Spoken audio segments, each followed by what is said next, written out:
Dearly beloved, we have gathered here today to talk about this thing called life and death, and to take a few minutes to reflect on the community that lived here in this land before this was a national park.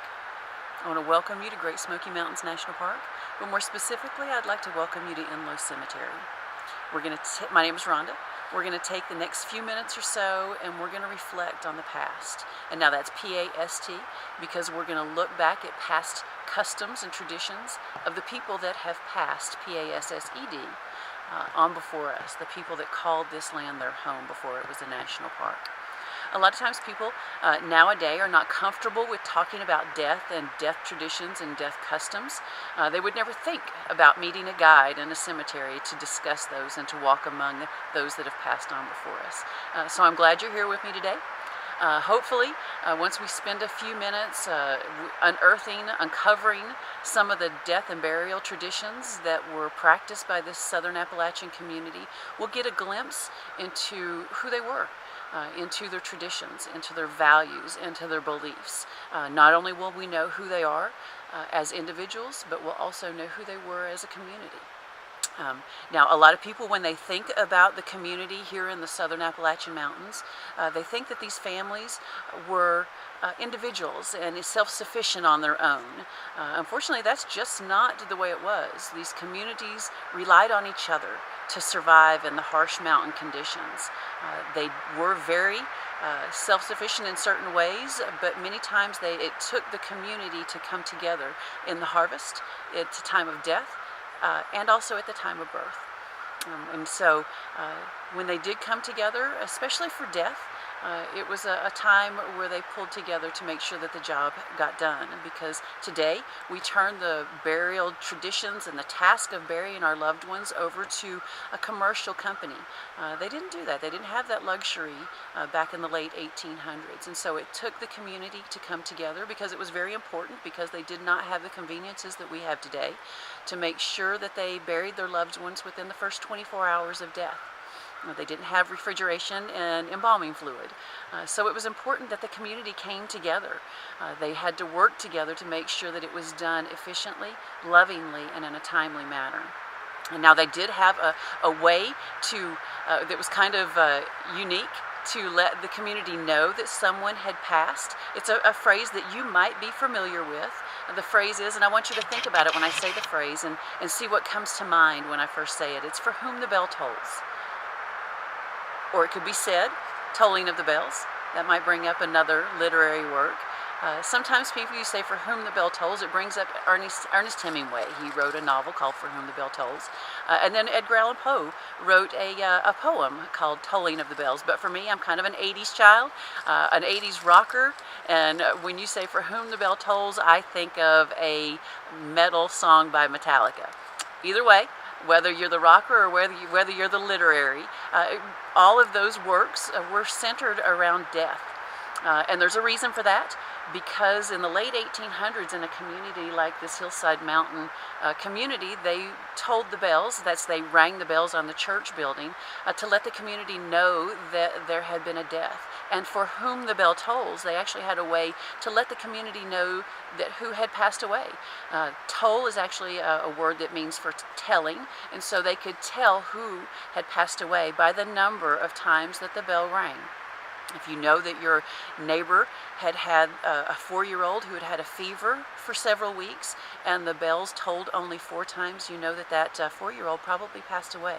If it was a 70-year-old, the bell would ring 70 times. And so you had a way of knowing who had passed.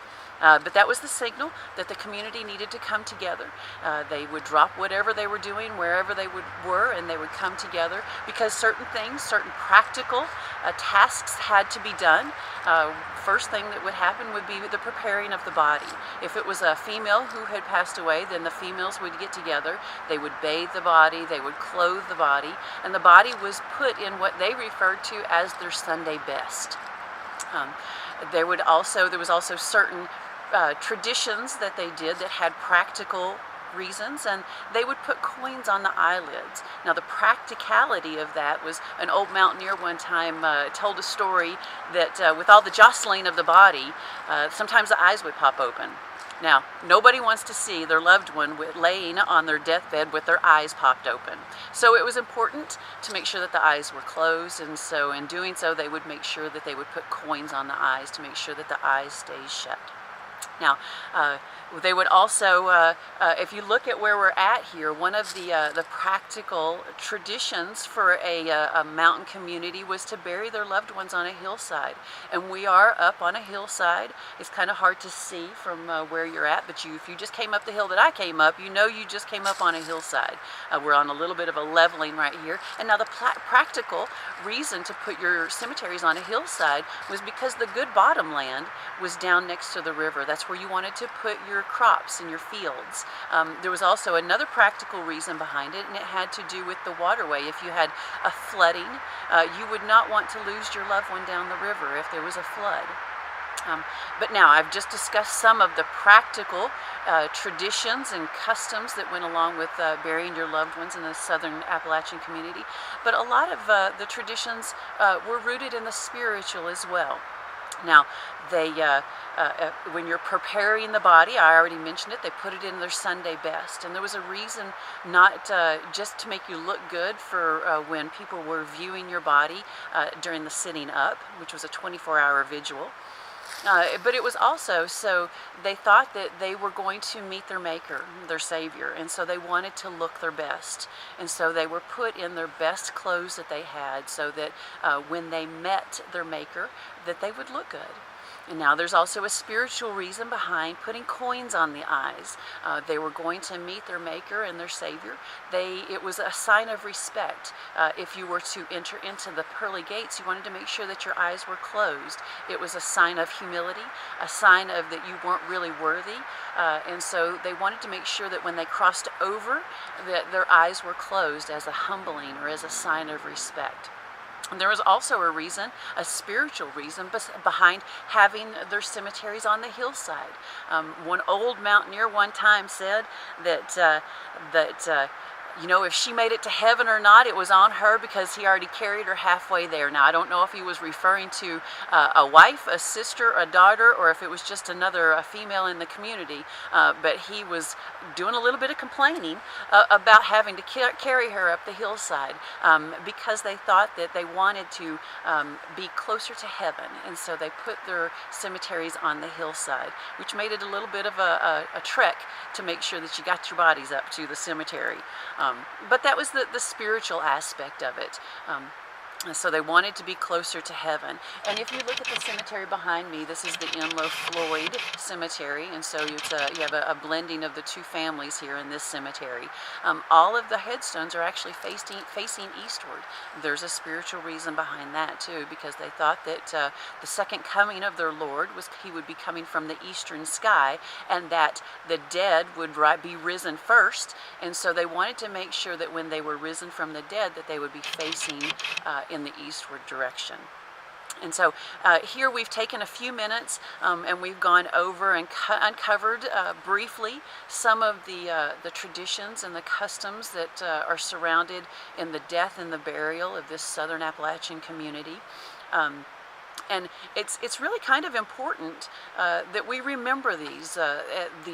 They're relatively remote, they're relatively unknown cemeteries here within the park boundaries. The communities that lived here, this was their home. They had to give their land up so that you and I could enjoy this as a national park today.